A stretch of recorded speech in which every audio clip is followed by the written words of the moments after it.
guys, this is the Lament Configuration Horror Podcast. I'm Greg Knox, and I'm joined by someone who, without question, is a better actress than everyone in Frozen Scream, our resident body count girl, Fend. Thank you, Greg. Not sure if that's a good compliment or not, but thank you anyway. That's alright. Damning with faint praise, I'm sure. So this is the latest in our series of Video Nasties shows. So these are the 72 films listed under Section 2 of the Video Recordings Act 1984. And as promised on our previous show, our Toby Hooper special, the three films we're discussing on the show today revolve around mad scientists who play God, with very interesting results, let's put it that way. However, as this is a Video Nasties show, Rhea, would you prepare the warning? I have the warning. Warning, the following broadcast may contain spoilers, extreme language, violence, and topics considered graphic or adult, not for those of a sensitive disposition. Awesome, so you've been told. So the first thing we're going to talk about on the show today is Flesh for Frankenstein, which is alternatively known as Andy Warhol's Frankenstein, Andy Warhol's Young Frankenstein, the Frankenstein Experiment, and The Devil and Dr. Frankenstein. So they all contain the word Frankenstein. Now, depending on who you believe, this was definitely directed by Paul Morrissey. So Paul Morrissey is Andy Warhol's director that he used for a lot of his kind of art films, such as Flesh and Trash and Heat. He also directed a film which was done at about the same time as this, starring Udo Kier and Joe D'Alessandro, called Blood for Dracula, which I've not seen, but I'd be quite interested in watching as a comparison to this. So as I said, he definitely directed it. However, it may have also been directed, depending on who you believe, by Antonio Margheriti, who's director of Cannibal Apocalypse, which we discussed in episode number 2. So, Rhea, tell us about Flesh for Frankenstein. Yes, I have the plot summary. So it's a 1973 film and it's set in Serbia. So the brief synopsis is that Baron Frankenstein lives with the Baroness and their 2 children. And he wants to create a super race, returning Serbia to its grand connections with ancient Greece. And in his laboratory, assisted by Otto, he builds what he thinks is a desirable female body, and he needs a male to go with it, and he wants to breed them. Yes, because he wants to create a master race, of course, as a lot of these mad scientists tend to do. And now it's quite interesting that you say that this is Serbia. However, everyone in this film does appear to be using their own accent. So Udo Kier is very hilariously German. And very camp German accent. Yes. Yes, as we will go into throughout the review, I'm sure. And Joe D'Alessandro is very, very American, which does kind of kill like the whole sort of Serbian thing. But that's okay. That's not a problem. Yeah, quite a few of them have got a bit of a camp German accent. That sort of does lend itself to that mad scientist sort of character, doesn't it? Yeah, which is quite interesting because because obviously Udo Kier is ridiculously German, and he's talking about creating a master race and things like that. It does kind of make you sort of, it brings to mind sort of Notsploitation films that we are going to discuss at some point on the show in the future. So films like Essex Experiment Camp and Beast in Heat and sort of films like that. However, this is a lot less trashy than that, although it is incredibly camp. It's incredibly camp, but upon watching this film, I didn't realise how much would be involved, and the warning was definitely necessary today. It's just best described as an outrageous horror parody with incest, necrophilia, rape, nudity, sex, camp performance, and bad taste. Yes, I would say. Very, very bad taste, but that's good. That's very, very good in this case. So I really enjoyed this film. I wouldn't say it's necessarily a great film. It is very enjoyable, however. Rhea, what did you think? Yeah, I enjoyed it. All 3 films that we're going to talk about in this show, I enjoyed to an extent and laughed all the way through. This one was my favourite, marginally, I think. It is really funny. It's not a great film, as you say, but for me, it was well worth a watch just because it's one of those films that you can talk about with people and recommend on the basis that it's pretty terrible and batshit crazy. Yes. So the reason that this film is enjoyable, as we mentioned earlier, is the performance of Udo Kier. So Udo Kier is in another video nasty called Expose, that again we're going to talk about at some point later on in this series. And he's also in Suspiria, which I've seen is one of my favourite films of all time. He's not in it really very much. He's in a small role, but again, he's in that, and he's in pretty much every film that Lars von Trier has made. Because Kier is a good actor. Even in something like this, because his performance is so pitched at a certain level, it is very, very enjoyable. Talking in this kind of very, very overly charming sort of way, like this. So... That's very accurate. And he, one of my favourite things that I kind of referred to at the end of the last show is where he calls Otto his "you filthy thing." Yeah, it's brilliant. He is, as you say, the star of the show, and he makes it very appealing to watch. It's a very odd film, but that's kind of why I liked watching it as well. It's just such a weird parody and such a weird take on Frankenstein's monster. Yes, so this is a parody of the Frankenstein story.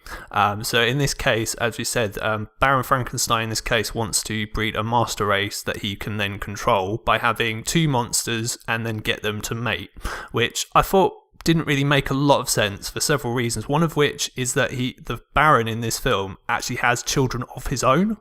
So not quite sure why he felt the need to do that. But also because, as tends to happen in these kind of films, it goes horribly wrong for various reasons. Of course it does, and it's a massive excuse for nudity, like cutting up body parts, sewing them back together, and just generally mating two zombie Frankenstein monsters, which is hilarious in itself. But you are right, it does seem completely pointless, because how are they going to breed when they're already dead? That was my first question. Well, yeah, although the male monster, he can also talk, which doesn't really make a lot of sense, seeing as that he got his head cut off. So I'm not quite sure, anatomically, if that was actually correct. But I don't want to be too geeky about these kind of things. These sort of things you don't really want to think about too much. So it's quite interesting that you brought up that obviously there's a lot of nudity in this film. Now, I have to say, the actress who does play the female monster, and her name is Dalila Di Lazzaro, is incredibly attractive. Oh my god, I was just like... She's very cute. She is very cute. A lot cuter than he is. And his character is not that kind of great, but purposely, because how they select him is like a big part of the plot, and it's really crazy, and they get it so wrong.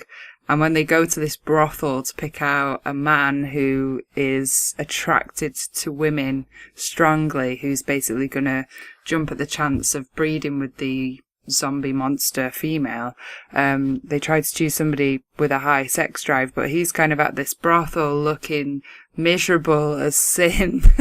They get the wrong guy, which is hilarious. It's such a brilliant part of the plot and so unexpected. Such a madcap film. Yes, and one of the reasons that they choose this character, who's called Sasha, is that he has a very impressive nasum. He has got an ideal Serbian nasum that they talk about in this film, which is hilarious.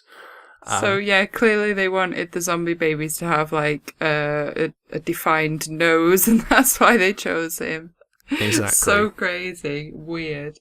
But yeah, she's very cute, the female monster, but she doesn't say anything, but he does speak, or seems to be able to have conscious thought, whereas she just doesn't really say anything, does she? No, but that's okay. I mean, that's, she was there just to be very, very attractive, which she is. Absolutely. So the plot of this film, as Rhea has kind of already mentioned, is that the Baron is trying to create this super race, and he needs a head for his male body, and... first of all, where does he get the male body from? Because that part is quite confusing, because he's got the body and he needs the head, which is odd. Yeah, so I believe what's happened is he's been killing random men sort of before the events of the film take place. So you've got all these male bodies that you see sort of thrown to one side because he's taken sort of various organs and limbs and sort of sewn them together already. One of the interesting things about this film is that it was actually made for 3D, because 3D was obviously a big thing previous to sort of nowadays. So this was in the mid-70s, and 3D was making making a bit of a comeback at this point, and one of the ways they utilise 3D is by taking various body parts and organs and slinging them towards the camera in that way of a lot of 3D horror films. So they've got all these body parts that they're poking towards the camera, putting them together, and they need a head with an impressive nasum. And a high sex drive. And a very high sex drive. And yes, the best place to go is a bordello. And the Baron does come out with some absolutely amazing lines about a time that when he was at medical school that he went to one of these places, and he said, "It was terrible. All these overdeveloped women with their large breasts and shapeless and their filthy movements." And things like that, which I thought was absolutely amazing. Like, just every line that Udo Kier says in this film is incredible. But yeah, so I did pick that one out. It was particularly funny. That was hilarious. And the bit, so when they do actually go there, there's this rather large woman, and she's washing her big boobs in the sink, and like, she's not washing any other part of her body, she's only washing her breasts in the sink, and she's got like a dress on. So she's like specially opened it just to wash her breasts for when people come into this brothel. And it's just so odd and like really not sexy. And no, it really just wasn't. made me laugh so much because it's just random as fuck. But I guess that's the bit, like, that's to reference what he's just said, that he doesn't like that. So I guess it's like proving a point, but it's so random. Yeah, it's very, very much pitched as parody, and yeah, although I suppose having clean breasts in that line of work would be important, I guess, in a way. Yeah, amongst other areas, yeah. Yes. Moving very swiftly on, they have very, very, very unerotic sex, including one of the ladies at this bordello who appears to be licking Joe D'Alessandro's knees at the back, which I thought was absolutely hilarious. Yeah, do you know what? When before we did the show, when I said like, "Oh, I've watched it and it's really funny," as we normally do, and you mentioned knee kissing, and I was like, "I'm gonna have to wind this back and watch it again," and I did, and I was just like, "It's so not erotic." And I think there's one part where one of the women is like kissing an armpit or something, and I'm just like, "Oh my god, what are you doing?" Oh dear. And there's also a random lizard that appears in this scene. Yeah, and they've obviously got this guy, they've hired him for his bum because he's got quite a nice muscular bum, and they make a big song and dance about this lizard crawling on his bum, and they like film it for ages. It's so over the top. Yeah, so this is Joe D'Alessandro, who is a regular in Paul Morrissey's films. So he appeared in, say, Flesh and Trash and Heat and those kind of films. So D'Alessandro, let's put it this way, not hired for his acting talent. Hired for his lizard stunt bum. Exactly. And he's also in Blood for Dracula, and he also appears in another video nasty, the Giallo Killer Nun, which we're going to talk about at some point later on. Ooh, that one sounds good. Well, I don't watch that. Yes. Sold it to me by the title. Yes, it does have a really awesome title. Whether it's an awesome film or not, I'll leave that up to you when we talk about the film. So the Baron then and Otto, with this really impressive kind of head-cutting implement that I've never seen before in any other film, they attack Sasha and they decapitate him, which I didn't know if it was awesome or really stupid. I kind of lean more towards awesome, and the only reason I say that is because after they decapitate his body, his arms, I don't know who they got to do the stunt work in this film, but his arms do flap about on the headless torso, which I thought was actually quite funny. Yeah, it's a bit ropey. Yeah, I'm going to say leaning towards awesome, but yeah, you can't really, it's difficult to make a decision on that. Yes, so after they take Sasha's head off his body, they take it back to the lab, and in the meantime, there's a subplot that develops where obviously Joe D'Alessandro's character obviously wants to know what's happened to his friend, and he then starts having an affair with Baroness Frankenstein, who interestingly is both the sister of Baron Frankenstein and his wife, and they have 2 children. Yeah, sister wife. Wow, yeah. And he just comes out with it like plain as day, as though this is like just a normal thing. And I think is it his assistant Otto who's like, oh, and he's like, oh, my sister, and then he goes, my wife, the mother of my children, and I'm like, holy shit, wait a minute, hold the phones. She's your sister. She's also your wife, and you've had kids with her. It's like all in one foul swoop. He just reveals his relationship with her, and it's very complicated. Yeah, although they don't really play it up very much, I didn't think. It was just like, oh, she's my sister. It's not like in Island of Death, for example, where it's like, it's this really big thing that like, oh, you know, they're brother and sister. And, you know, like you don't see them having sex, although sex is a very important part of the film itself. In fact, I would go so far as to say it's the most important part of the film. It's just like one big orgy at one point. And it's pretty casual the way that he reveals that she's his sister and wife. So she, because the Baron will not have sex with her because he's too busy sort of in his lab, so she starts having an affair with Joe D'Alessandro, and she then employs him as a servant in their house. Yeah. And then after that, we get the probably the most famous scene in the whole film, which is Baron Frankenstein, I guess, having sex with a dead body. Yeah, and he says, to know death, you have to fuck life, and in the gallbladder. When he's finished it. So he's not having sex the conventional way. He's having sex with a gallbladder, apparently, because that's what he says. And then he has to get help to get down from the table from his assistant. So his assistant is kind of watching. It's quite an uncomfortable watch. It's very odd. But yeah, he obviously quite likes his female monster zombie. Well, why wouldn't you? You know. You're quite keen on this lady, aren't you? Well...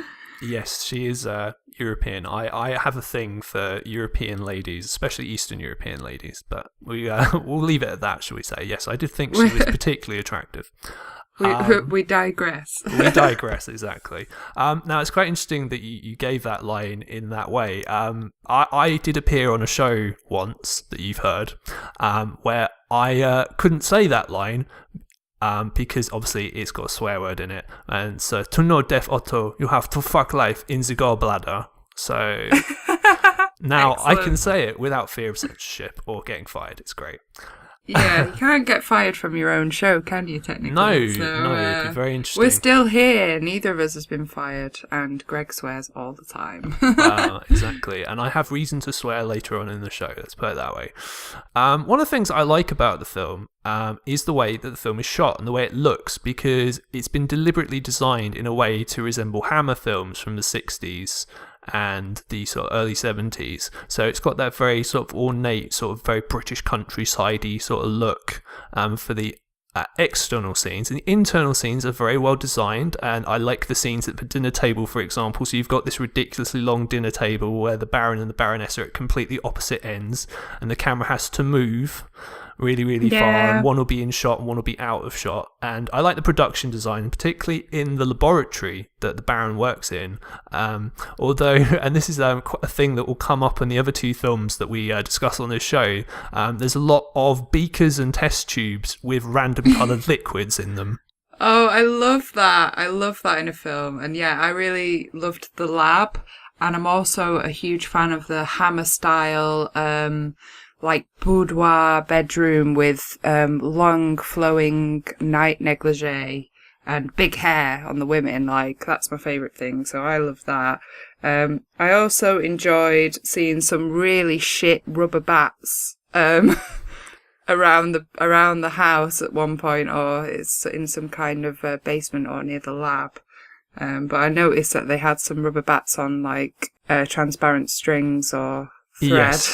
Yes, that does happen quite a lot of films in the 70s where there are bats, but they're obviously fake because they're rubber on string. Yeah, and amazing. They're obviously fake. They attack the children a bit later on in the film.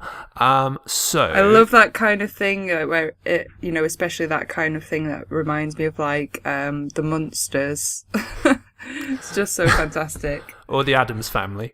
Yeah, amazing. So yeah, I love that. I love the like prominent oversized stitches as well on the monsters. Like, I love that. I think it's such a classic touch. Yeah, so the visual effects in this film are done by Carlo Rambaldi, who also did the effects work on Possession, which is another video nasty that again we're going to talk about at some point later on. But he also worked most famously on the on E.T.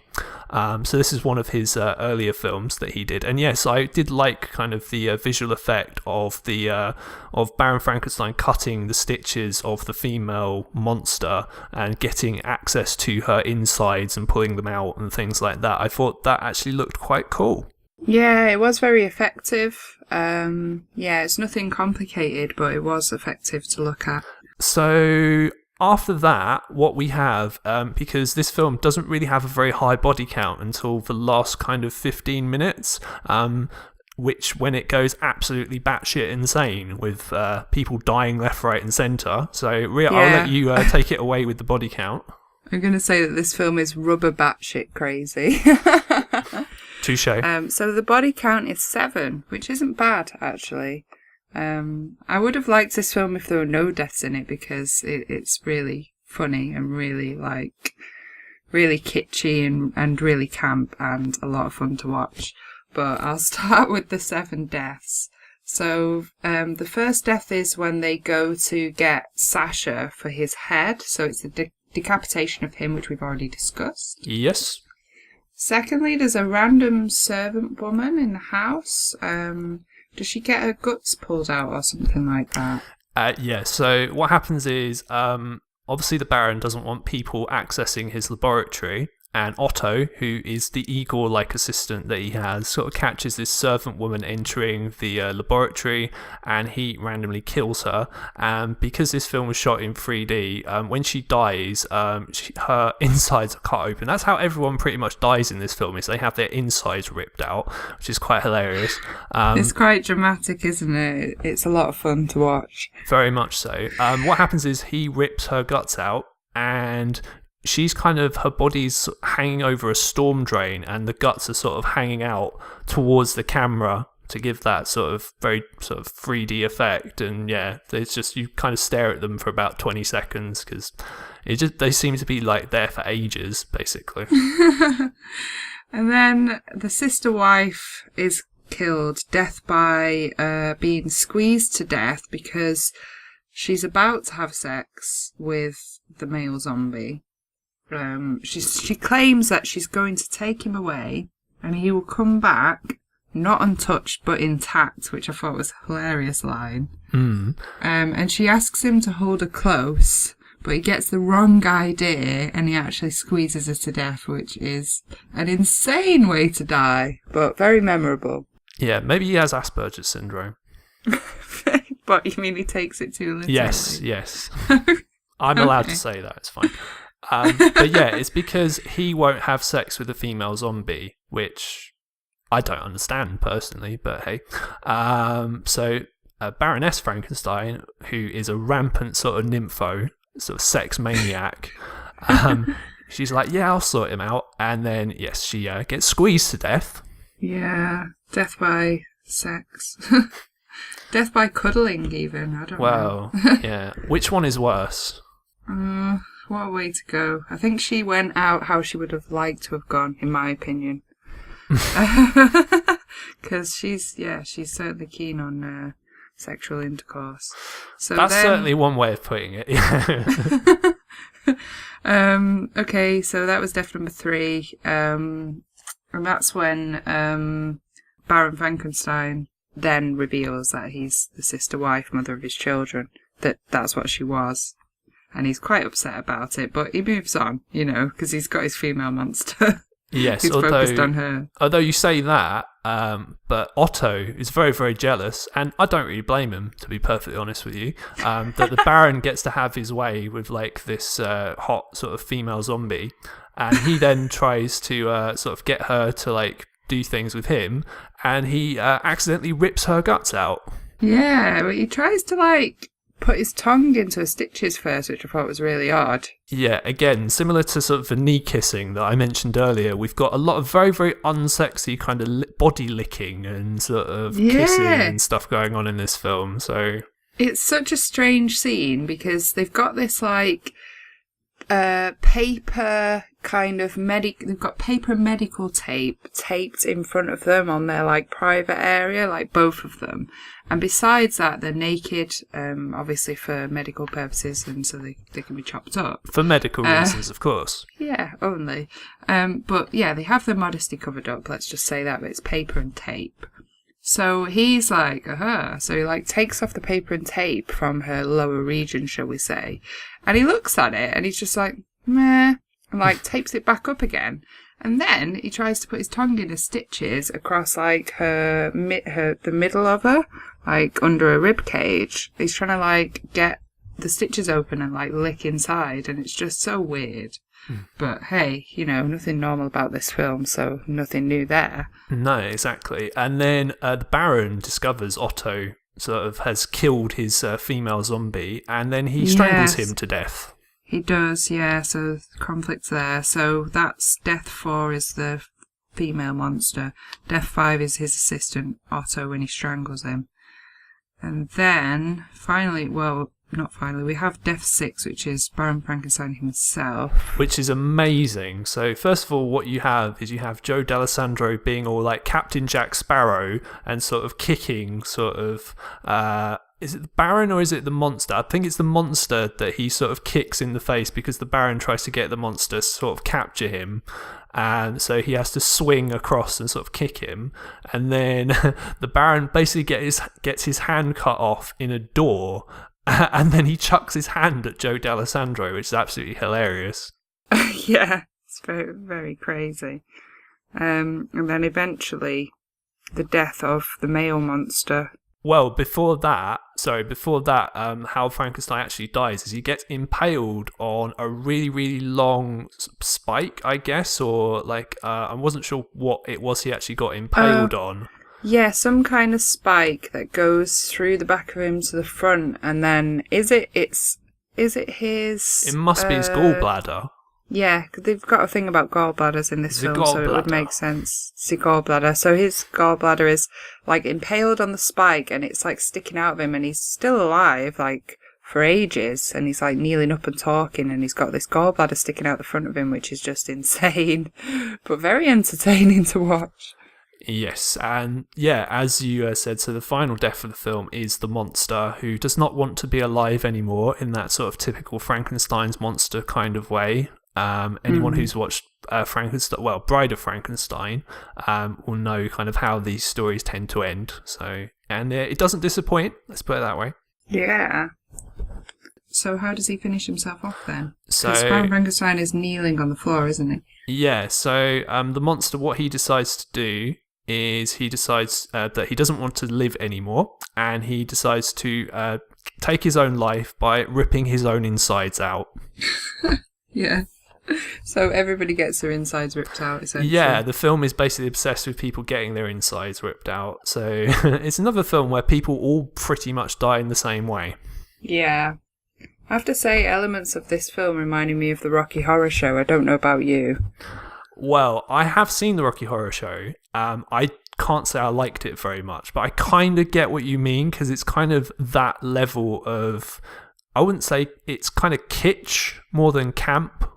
I would say it's very, very, very kitsch. It's pitched at a certain way, and it's pitched dead straight as well, which kind of is one of the reasons the film works. It's not nudge, nudge, wink, wink. Yeah, it's just so odd. It's like a more serious version of Rocky Horror, meets maybe a slight element of Frankenhooker, meets Frankenstein's monster, and God knows what else. But yeah, pretty awesome. I had hoped that I would like this film, and I didn't know quite how ridiculous it was, but I do recommend it, and I did enjoy watching it. So, would you want to watch Blood for Dracula now? Yes, I would like to see that. So this is Udo Kier as Dracula, which, after watching this, must be a good thing. Yeah, I think I'm going to add that to my to-watch list, to be honest. Add it to the list, the ever-growing list of films. Yeah.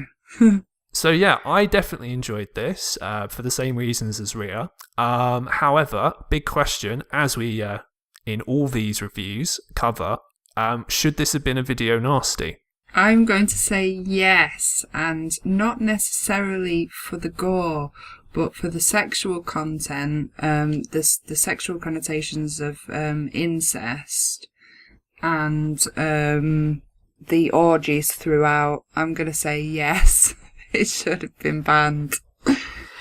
Okay, I'm going to say no, only because I get what you're saying, and yes, there is a scene of basically necrophilia, and there's a lot of sexual content in there, and is implied incest, but Island of Death was far more sort of in your face with it.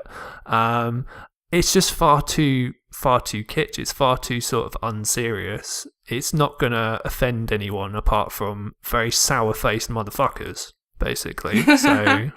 I kind of agree with you, but I'm still going to oppose your view because it makes it interesting anyway, doesn't it? Okay, that's yeah. Well, that is my honest opinion that I think it should have been banned.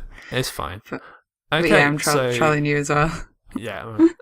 Okay, so I don't think it's a video nasty. I think the show has established that I'm a lot more liberal with these things than Rhea is, but hey, that's fine. That's makes it interesting.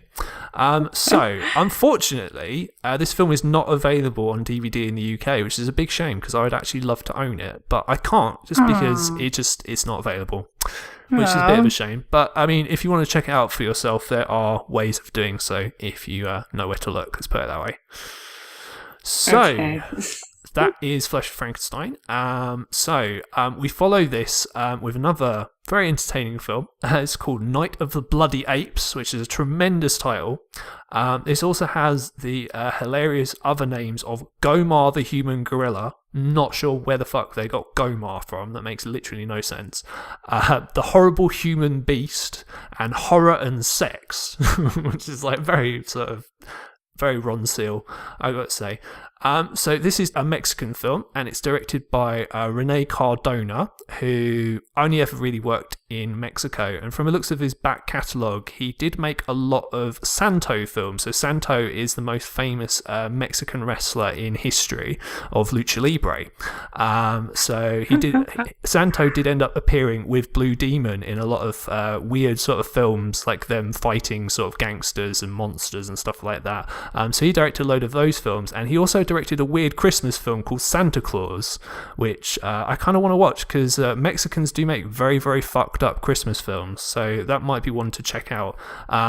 But his most famous film is, as I said, Night of the Bloody Apes. So Rhea, take us through the synopsis of this one.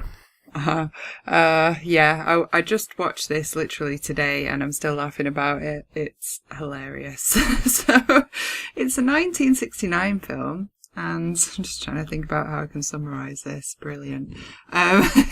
It's a cheap Mexican horror remake of Cardona's Doctor of Doom from 1962, and essentially it's about female Mexican wrestling where something goes wrong, and there's a doctor who has a son who's going to die of leukemia, so he decides to put an ape's heart into his son to cure the leukemia and do a blood transfusion. As you do. And it all goes horribly wrong, and those two plots intertwine, and the guy becomes an ape and goes on a big killing spree.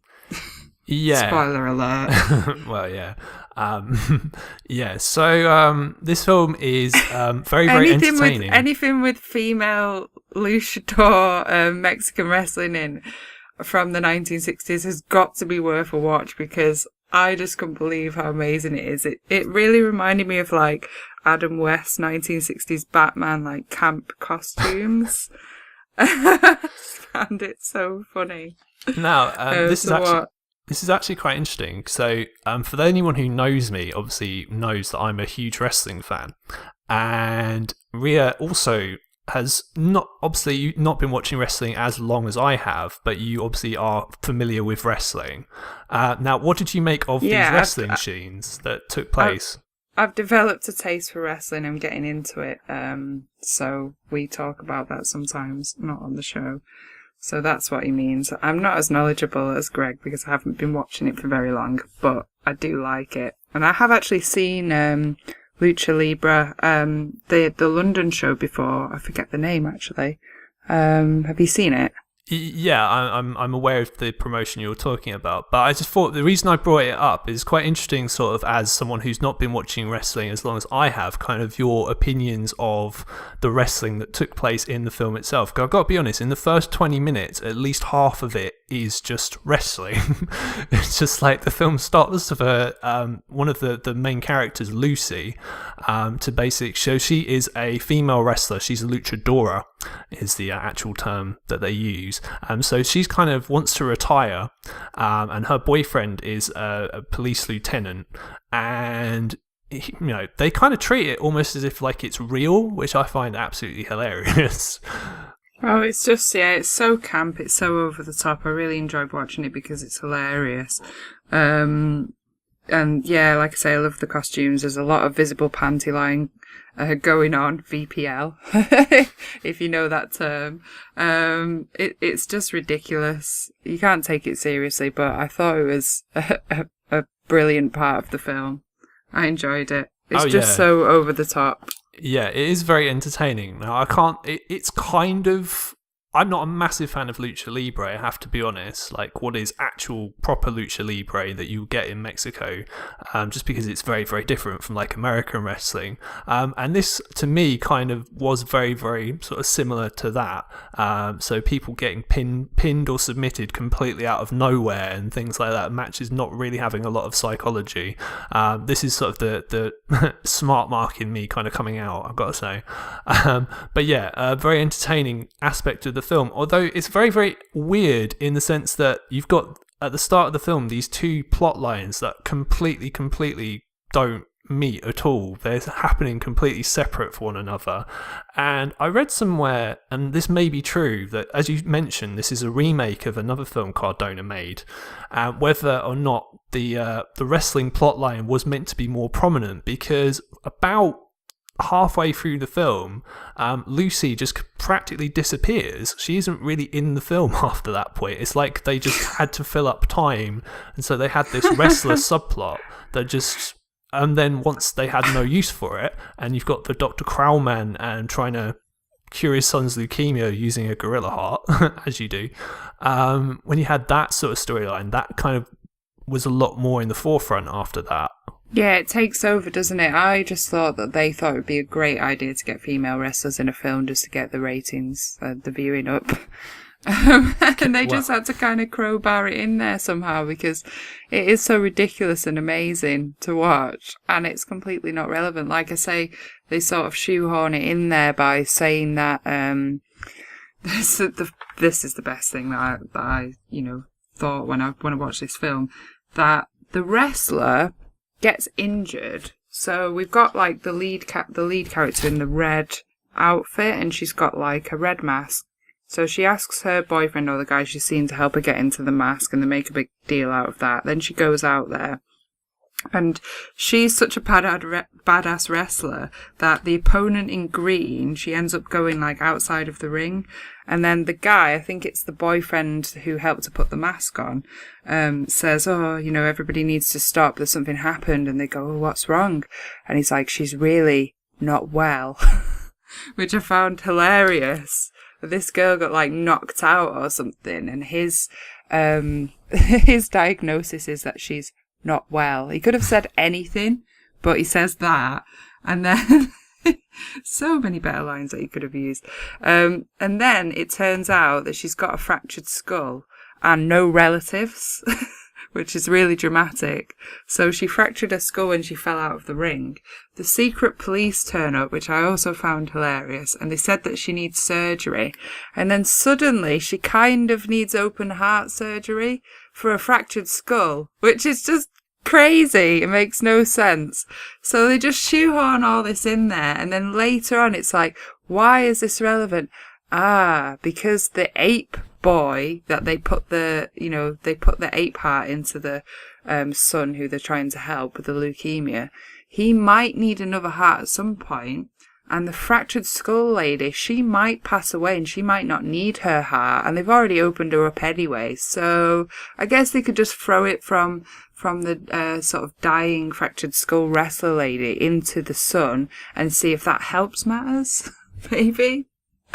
So it's just very tenuous how they link the two plots together. Essentially, they wanted to put female wrestling in there because it's probably thought of as sexy.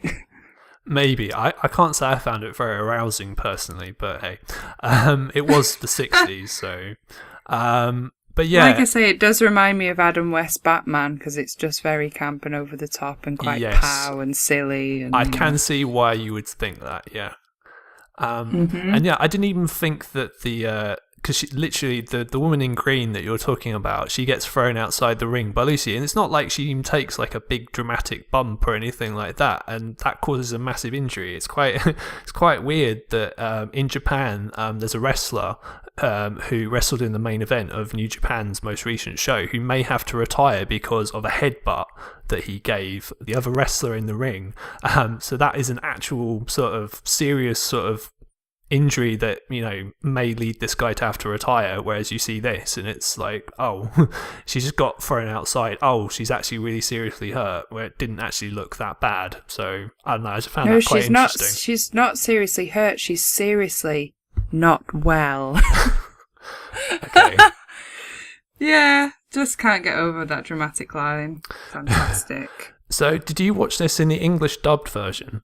No, I watched it with I watched it in Mexico. I watched it in Spanish, Mexican with English subtitles. And I have to say, I've been brushing up on my Spanish whilst I've been watching this. Definitely. It's been great. You know, very educational. Yeah, absolutely. I think that it was possibly funnier to watch it with the Spanish because they do say conforme a lot, which means agree, and they do say bueno a lot, which means hello. And my favourite one was monstro, which means monster. So yes. I've been learning quite a lot watching this film. Similarly, how I picked up lots of Italian by watching so many gialli. This is how you learn languages, is by watching sort of really cheap horror films. Clearly, that's the best way to learn.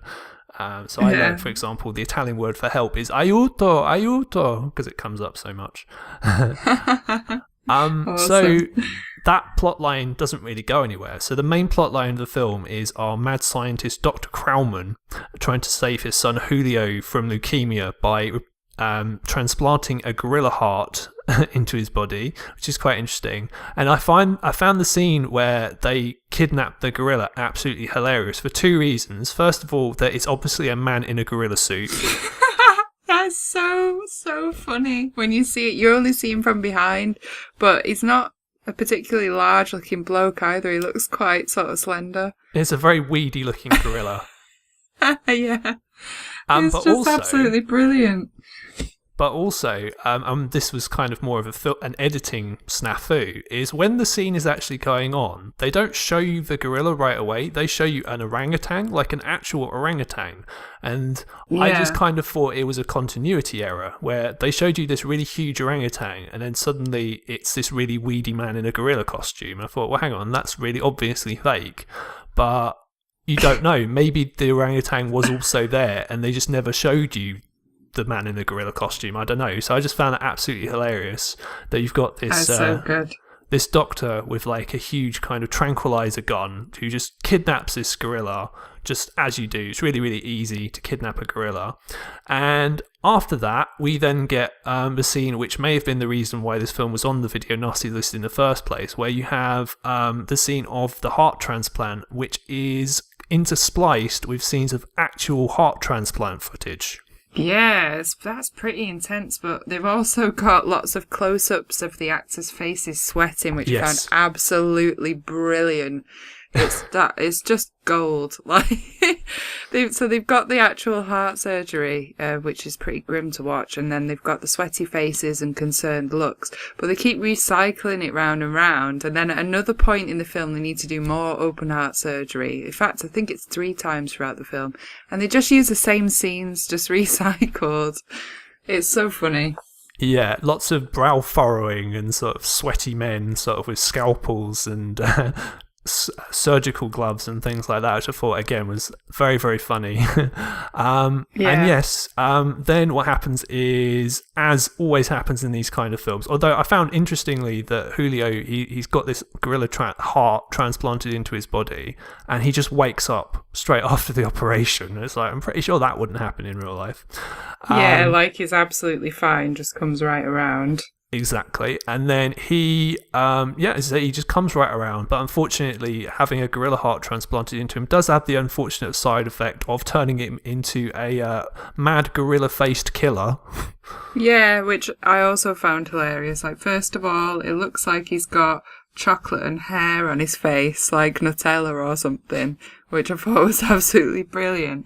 And secondly, I'm going to reference another retro TV show, because I've already mentioned Adam West's Batman TV show from the 60s. But it also reminded me of the old school Incredible Hulk TV series, which was the late 70s, 80s. It's very much like that once he's transformed into the ape, in his like sort of ripped clothes, bare chest, grisly looking face, and lots of rah. Yes, a lot of random sort of rah noises. Yeah, the prosthetics on his face, which have been painted brown, and like the rest of his body is kind of just the same colour. It looks really bad, really cheap looking, but it is quite funny to see that in the film. Now, it's entertaining. Oh yeah, it's very entertaining. But what I thought was that they had a different actor playing the monster than the actor playing Julio. I don't know if that is true or not, but to me, it's like the guy playing the monster was a lot thicker and like a lot more muscular than Julio, unless Julio was hiding it really well under his sort of pajamas and stuff. But yeah, for sure. For sure, they had another guy who definitely looked, his torso was definitely a lot, like, bigger and kind of buffer looking, and obviously they had his shirt off, whereas with the original Julio, they didn't show that. They just showed mostly his face, which kind of looked really strangely like a very pristine, smooth Ken doll or something. It's, like, really weird. It looks like he's got a doll face and, like, almost like he's got lipstick on or something. It's very strange the way that they've done that. Yes, so at this point in the film, the body count starts. So Rhea, I'll let you do what you do best and take it away. Yeah, so I've tallied up 10 deaths, which is quite impressive for this cheap little Mexican film. And the first death is the ape, or the man in the ape costume, who obviously dies for the medical causes of trying to rectify the leukemia in the son. So they tranquilize him, and then they cut his head off, and then they burn him? Well, they do burn the body of the gorilla. They try and remove all the evidence. No, never mind the fact that there's a cage that's supposed to have a gorilla in it that now doesn't have a gorilla. That interestingly, the police believe has escaped and is actually on the run committing murders. Yeah. They keep referring to how it's very weird that some of the clues look like it could be an ape and some of the clues look like it could be a man. They can't quite get their head around that, which is hilarious. Exactly. The way that they try and weigh it up. Another video nasty trope, very, very shit policeman. Yeah, incredibly confused. Secret police, which I quite enjoyed that at the beginning. The fact that they were secret, but they told everybody that they're secret police as well. Yeah. Love that part. Okay, so that's death number 1. If we can count that, first death is the ape. Second death, there's a girl in the shower, and Julio, transformed into the ape, is on the rampage. So she's the first one that he comes across, and obviously she's naked, completely naked, and you see lots of breasts. And I'm going to entitle this death Ape Rape, just because I can. He rapes her, and then he kills her. I thought it might lighten the mood to make that rhyme, so... Yeah, sure. The mood's definitely lightened at my end. Absolutely. This is why we have the warning at the beginning. Yeah, and I can't get fired, can I? No, very true. You cannot be fired for saying ape rape, because it definitely puts the ape in rape. You're just as bad as me. This is why we do the show Oh, together. I'm fucking worse. I'm fucking worse than you. This is me sort of toned down big time. So we have the ape rape, as you've so lovely put it. So Yeah, that's death number 2. Lots of nudity and lots of blood. yeah, I mean, to be honest with you, this scene kind of, like a lot of the other deaths, did kind of confuse me just because it was edited really quickly. I was confused as to what he was actually supposed to be doing. I get what you say about the rape, but what was he meant to be doing to her? Was he biting her? Was he scratching her? Was he moving her about a bit and just doing that? I don't know. It was just, I just found it very hard to follow. But yes, she died. Well, Definitely. yeah, at one point she kind of looks like a doll at one point because he's just kind of moving her around. So I think he's like just doing everything really. He's just really sort of handling her very roughly and chucking her about a bit, and she gets really distressed. So I think it's just everything really, biting, scratching, throwing her around. And that's at this point, it's when Dr. Crowman has the great idea of transplanting the Mexican lady wrestler, her heart, into his son's body. So he's had one heart, and then he had a gorilla heart, and now he wants to transplant another person's heart in there. So poor guy's going to have 3 hearts in the space of about a day, which is... Oh my god. Probably not good. So. Yeah, I don't think that could be very good for his health, but he seems to recover fairly quickly and go back to his Ken doll face, so it's alright. He actually does look quite healthy for a man with leukemia. Yeah, he does. Yeah, he looks quite healthy and happy and reassured. Recovers very quickly. So that's the second death. So the third death, I'm not sure who it is actually, but he goes on his little apey rampage outside. And there's a man and he rips into his throat, but it's just so bad, like the prosthetics is so bad, like worse than the chocolate hairy face. He kind of rips off a layer of skin. It's not necessarily ripping into the throat. They just pull off a large layer of skin and there's blood, and that's supposedly him ripping into his throat and killing him, but it's not very convincing. No, it really isn't. And it's a couple, so it's the boyfriend of the girl, and he sort of grabs her dress. She's got this green dress on. He grabs the dress. Obviously, she's got no bra underneath, and she needs to run topless across a field inside to reach the policemen, the secret police, who are inside a nearby building, quite conveniently. It was the 60s, so bras were on the way out. The dress falls off, so she's quite naked, so obviously that needed to happen, but she doesn't die. Oh, he does rape her, actually, doesn't he? So that's Ape Rape Mark 2. Yeah, he does rape her, but and she recovers fairly quickly from that. She's like not too bothered, and then just runs away with not many clothes on. So we all get a good view of her, of her boobs and that, as is the pattern in this film. She's not dead. No. So it's just 3 deaths up until that point. Then he's still in rampage mode and going "rawr" a lot. And he goes off and stabs a guy. I'm not sure why at this point he starts to use a weapon, because so far he's used his hands and that's been enough. But at this point he decides he's going to go gangster and get a knife. So he stabs this guy. And that's number 4. Number 5. This is quite a good death actually. Enjoyed this one. Death number 5, he rips this guy's eye out, but it just looks so false. It's brilliant. Yeah, and the guy just seems to die straight away just from having his eye ripped out, which I thought was, again, pretty hilarious. That, just instantly dead from, and that somehow, the Julio was able to rip his eye out. Somehow he got his fingers in the eye socket. Now, it is possible to do this, but you would think in an 8-plate state, you probably wouldn't have the necessary precision to pull off such an eye gouging. But I guess realism's not really this film's strong point. So, but yes, it was very obviously fake kind of skull and eye being ripped out, but it's fine. Kind of reminding me of in those old school cartoons where their eyes used to pop out if they saw something shocking. It kind of reminded me of that because it just kind of squeezes out of the socket. It's really weird, and not like correct. It doesn't look anatomically correct. It just kind of looks like a ridiculous prop. So not convincing.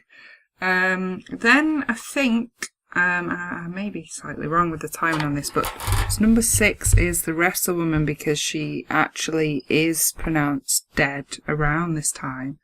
And the dad of Julio, the doctor, is going to sort of say, well, that's useful. We could use her heart, do some more sweaty open heart surgery and put the heart into his son to help him to reverse the process, which he explains that apparently that can be done. Well, yeah, apparently so, yeah. I did find it, again, very hilarious and amusing that him and his assistant were able to kidnap this poor woman who's unconscious from a hospital, again, without anyone noticing. Which is just... Yeah. And doesn't put the Mexican hospital service in the best possible light, let's put it that way. Yeah, it's a little bit on the ridiculous side, and for a dead chick, she looks very made up and pretty. Like, her eyeliner's always kind of very defined, and there's lots of close-ups of her face, so I noticed that. So they do the open heart surgery. I don't know, can't remember at this point how they get... I think Julio goes back to his normal self, and they get him into the hospital, and they put him on the table and that. And, yeah, more sweaty open heart surgery. Yeah, and then at some point he goes off on another rampage. I think he's got the heart, but he's not quite recovered. No, so again, very, very confusing at this point because he's obviously not got the gorilla heart anymore. So that poor gorilla died for no reason. It was really great how they say after the open heart surgery that he needs 6 hours to recover, and it shows you 4 o'clock on the clock, and then it shows you 10 o'clock on the clock, and it's like, oh, okay, so 6 hours has passed. Thanks for that. That's all right. Yep. Yep, very, it's very... so ropey. Yeah. I know this is moving away from the body count a little bit, but one of the things I did find, again, that was added to the overall kind of feel of the film was that the sets obviously look like sets. It's clear that these are not actual kind of buildings whatsoever. All the interiors look as if like they're wobbly and they could fall over at any moment. Yeah. Although the wrestling ring was probably the best one and did look very convincing because you got like a big crowd around it and everything. But yes. All of the hospital sets were appalling. Yeah. This, again, look, very rickety walls, and the laboratory, unlike the laboratory in Flesh of Frankenstein, although it did have like the requisite sort of test tubes and beakers with different coloured liquids in them. It just, again, it looked like a set. It looked like something from the 30s or 40s. And did you notice the outside area was always the same location? Yes. So they always filmed in that bit that kind of looks like a park or some bushes, and then there were many deaths, but they're all in the same area. Yeah, well, trying to save money, I guess. Yeah. So yeah, 6 hours passes. He recovers. He's got the new heart, but he still gets kind of transforms into his gorilla state, and he goes off on another rampage. Death number 7 is the guy who gets scalped. Yes. Which is hilarious because you can tell that he's a bald guy, but they've stuck some hair over the bald patch on the top of his head to match, and then they put blood underneath it, and our ape man, Julio, rips the hair off, false hair, to look like he's scalping him to reveal blood underneath, but you can see underneath it's just his bald head. Yeah, it's obviously like a toupee, with red sort of fake blood underneath it. It's like just ridiculous. But he makes a fair effort at screaming whilst he slowly pulls it off, so it's not, all's not lost. Was not in vain. No. So that's death number 7, which is one of my favourites. Number 8 is very shoddy, how he sort of rips the nose off of another guy in hospital, and there's a shot from below the nose, where you can quite clearly see that the nose is still there, but they've got a prosthetic over the top to make it look like it's been pulled off. So it's just like two noses, one false nose on top of a real nose, but you can clearly see it. And then a random tooth just falls out of his mouth. It's not the best. So that's number 8. Number 9 is the Doctor. Oh yeah, the Doctor gets strangled. But yeah, it's a little bit like you're not quite sure if he has died because it's not very effective. Yeah, at this point, like I say, it's there's a rampage going on, and it's very, very difficult to actually work out what is actually supposed to be happening, if people are dying or if they're just being, attacked and mutilated, basically, but they're still alive. It gets very, very incoherent at this point. So yes, there is a doctor in the hospital that does get strangled, and he does die.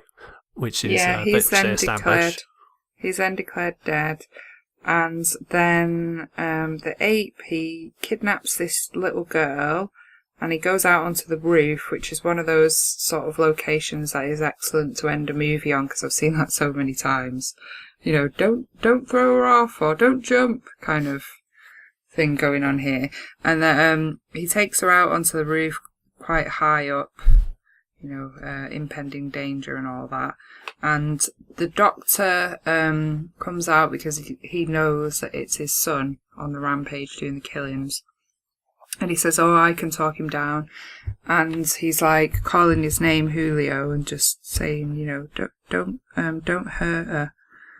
And he'd already hurt his own dad but not killed him on his rampage. So there's a bit of blood on him.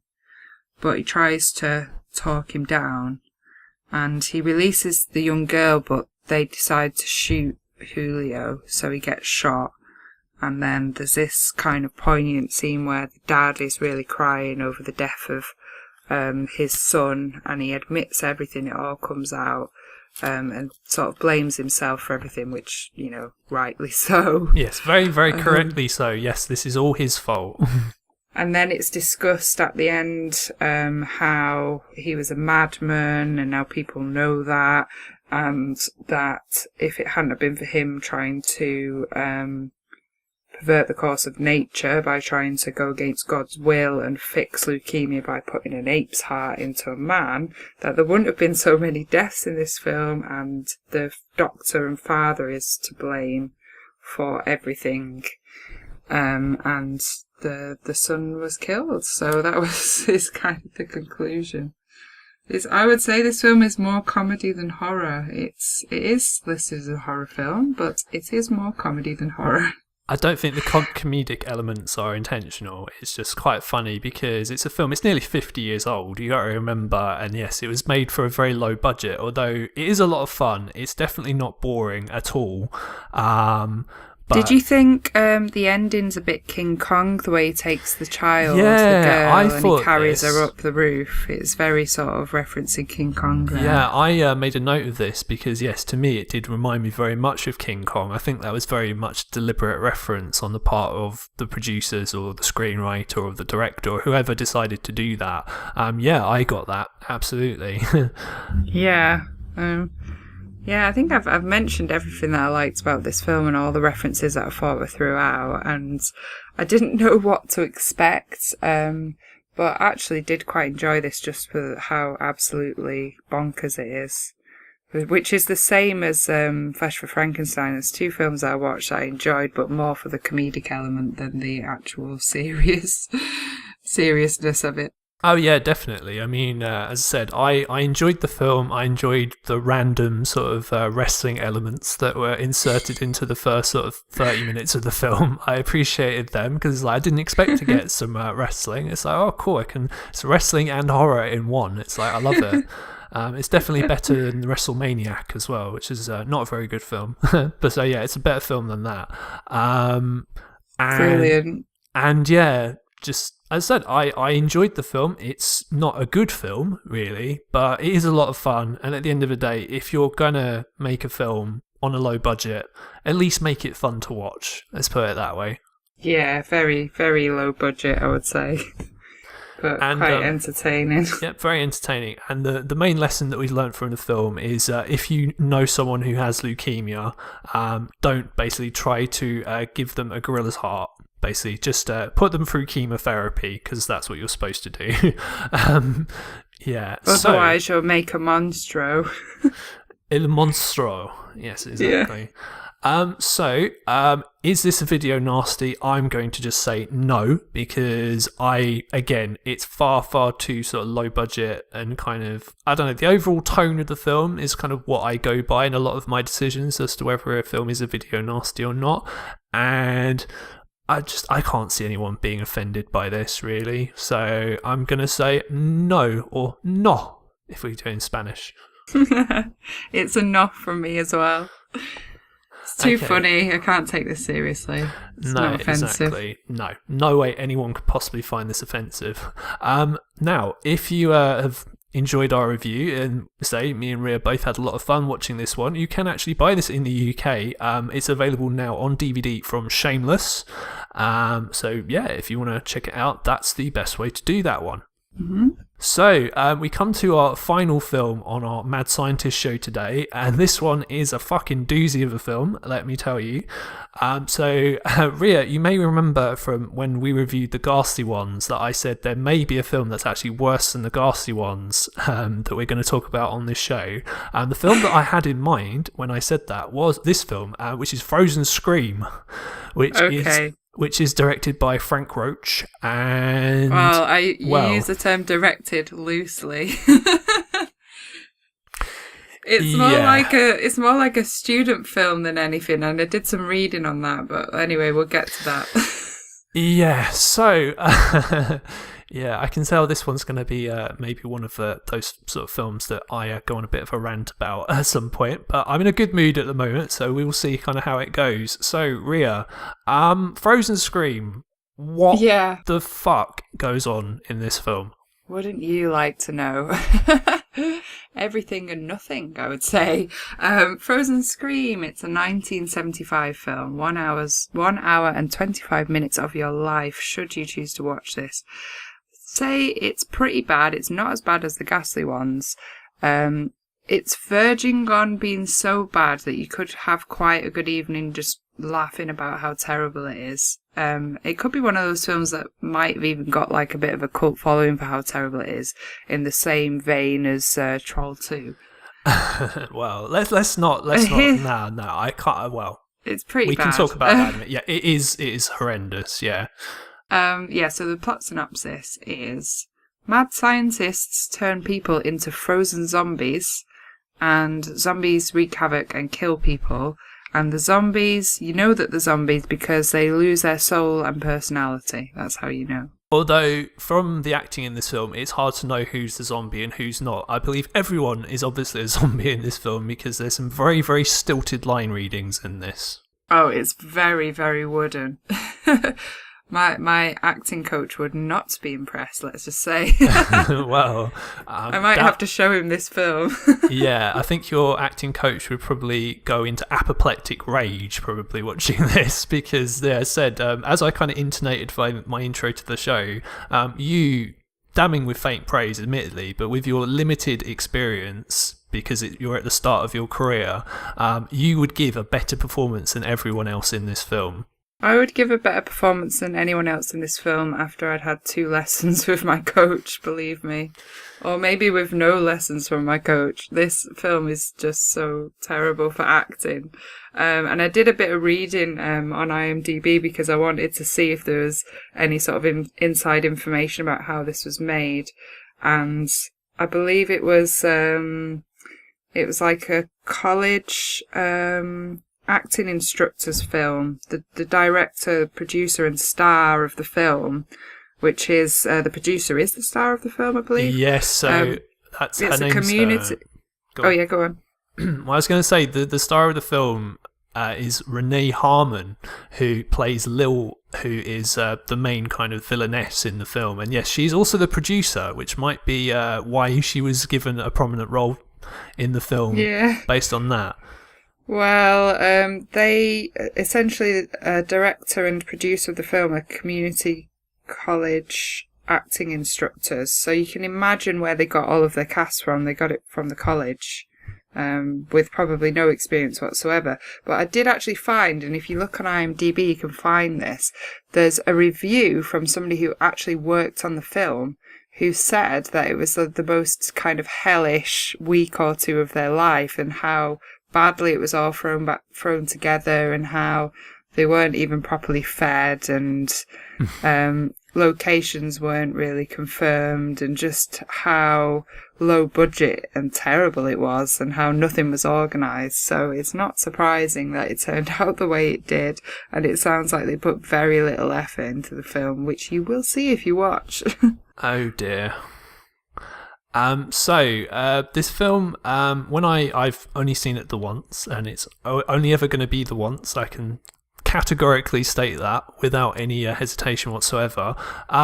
So in the first sort of 2 minutes of the film, I thought I was watching a Kate Bush video from the 80s, because it just made...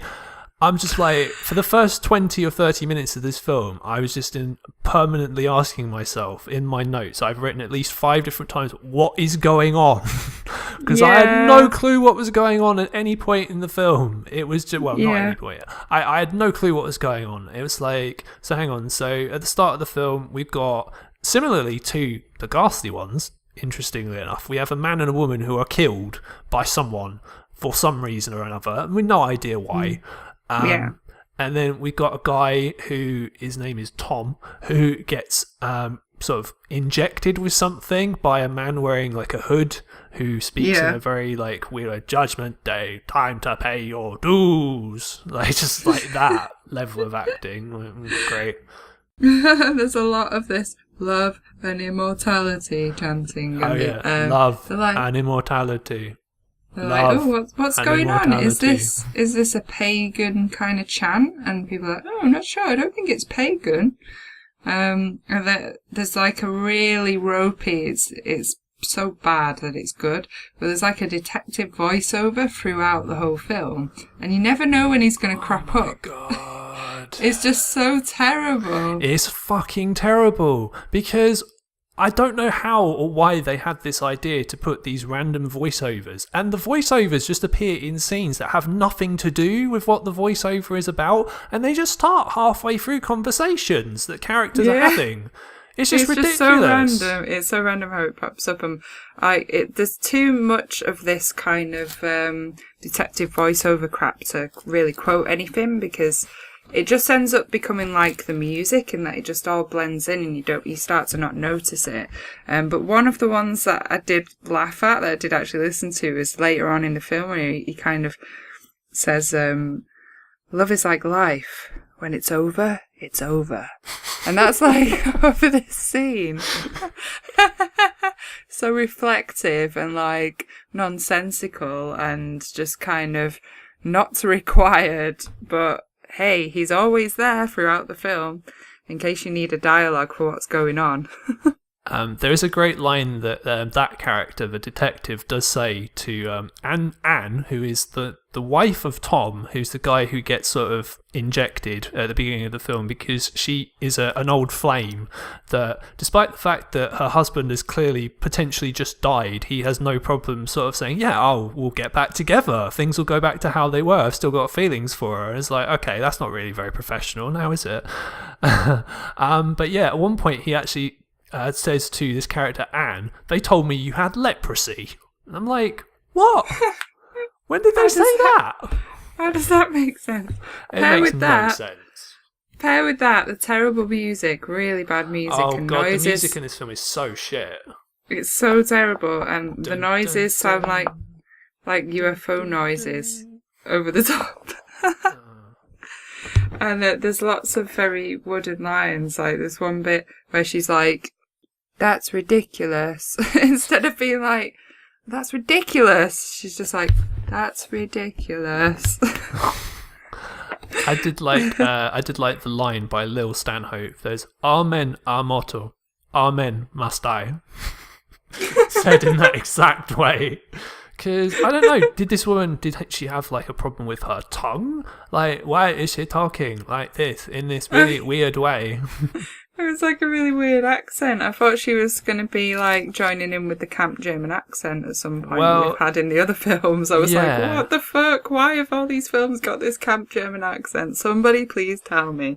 You know who her voice actually reminded me of, and it's literally only just struck me, is Tommy Wiseau. She actually sounds exactly like Tommy Wiseau if he was a woman. It was like, oh, hi, Mark. And it was like, all men are mortal. All men must die. Like, okay. There's a really hilarious bad dancing scene where they're like, that was brilliant. And the band that they're dancing to is absolutely awful. So, like, not even, they decide they're going to have a band in this film, but they just get, like, the worst singer possible, and it makes no sense. They're just like, oh, we'll just chuck that in there. But they didn't even get anybody good to provide, like, musical entertainment for the terrible dancing. So it's just more, like, awful on top of awful on top of even more awful. It's just like stacks of awfulness. What I found hilarious were two things with that band. So the first thing is that there's clearly a piano player in the band, but you don't see a piano player. So it's like, okay, they've clearly dubbed this music in from somewhere else over this really shit band. And two, they're playing this song, which is basically rock around the clock, but they've changed the lyrics. So like 1 potato, 2 potato, 3 potato, 4, 1 potato, 2 potato, 3 potato, 4, and something like that just makes like, what? Couldn't you use rock around the clock or something? It's like, were you not allowed to use it? So it's like, why have you done this? It's just, it's so stupid. Just throwing it in there, like just, any old shit will do. Yes. Now, one of the things that, again, makes this film very difficult to follow is that there are certain scenes that are put in the film that I think are meant to be surreal. Like, for example, there's a scene that Anne has where she's in a hospital where she has this weird hallucination of her husband Tom wearing a hood, and then he suddenly turns into a skull or something like that. I don't know. It was really stupid, really fake looking skull. And then there's another scene which is also meant to be surreal, I think, where you've got Lil and she starts cutting herself on the wrist with a knife, and there's this really bad music in the background. And that's when our detective voiceover comes in and actually says, love is like life. When it's over, it's over. Because she's like slitting her wrists, and it's just like, what the fuck is going on here? Yeah. And yeah. Everybody sounds like a robot. Yes, exactly. Everyone sounds like, a robot, or like were on drugs, or they had a lobotomy, possibly. I don't know. It's hard for me to kind of justify this level of just really bad acting, just so bad. And this is an acting troupe as well, so you think these people would even in like, I mean, I've compared this to Ghastly Ones already, but the acting in this is actually worse than the acting in the Ghastly Ones. The acting in the Ghastly Ones wasn't necessarily bad, it's just I had no fucking idea what was going on for most of the film, so I couldn't even really comment. Film. Yeah, it was just awful. This is awful as well. The plot is a little bit more coherent once it gets halfway in and you actually kind of work out, oh, this is what's supposed to be going on. Oh, so they're kind of freezing people and kind of turning them into sort of zombies by lowering their body temperature or something. I don't know. Something like that. Frozen zombies. What a concept for a film. But yeah, I mean, with an epic title like that, you can't go wrong, can you? Frozen Scream. Who thought of that? Anyway. Death count, I've got 4. But at the end, loads of shit happens. Not really sure. You can't really conclude it. So I'm going to say death count 4, but probably lots of people, frozen zombies, etc., get electrocuted at the end, but there's no way to sort of calculate that. It's just nonsense. So there's a couple at the beginning, the man at the pool and his girlfriend, they die. There's a random girl who's killed with an axe to the head, and then there's a guy that's strangled, but none of this is really relevant because it doesn't make any sense. So. Yeah, I'd say all bar one of the deaths, which is the night watchman who gets killed. None of the deaths seem to have any meaning. They all just seem to be just random people who die. We don't know who they are. We've never seen the characters before at any point in the film. We don't even know who's killing them. They're just people in hoods. They could literally be fucking anybody. So it's like, okay, yes, you got this, like, for example, there's a scene where a woman gets killed with an axe, and they do that thing that they do in these very cheap films where you don't actually see the axe go in. You see someone swinging an axe, and then all of a sudden you get someone with like fake blood covered all over their head and stuff like that. Which is a sign of any cheapo kind of horror film like this. But it's like, there's no reason to care. Who are these people? It's like, they're just nobodies. Yeah, and like, the ending is not even very good. It's very disappointing. There's some weird creepy bit where she's kind of saying to her boyfriend, "Oh, I'll love you forever, I'll love you forever," and it's kind of creepy. But there's not. It's just terrible ending.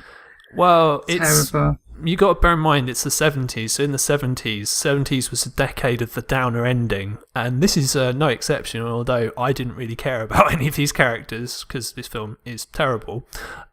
So basically, there's no point watching this film. It's kind of amusing, I suppose, just if you can handle bad wooden acting, people talking in funny accents, bad music, bad editing. There's some awful editing in this. I thought the editing in the Ghastly ones was bad, but the editing in this is just, it absolutely takes the fucking cake. It really does. But yeah. Once again, we've lost. There's hours of our life that we can't get back, Greg. I wouldn't have done anything really very productive in that time anyway, so it's not really a massive loss to me. We're completists. Hey, if you're a completist too and you want to watch all 72 Video Nasties, then this one isn't the worst one. Ghastly Ones is worse than this, in my opinion. Yeah, I would agree with the sentiment that yes, the Ghastly Ones was slightly worse, but very, very slightly worse. At least this film, you kind of know what the plot is, and you can actually make out what people are saying, although, as I said, the line readings are so bad, you wonder if they were all really stoned at the time, but hey. Yeah, just... So, Greg, would you say this is a video nasty?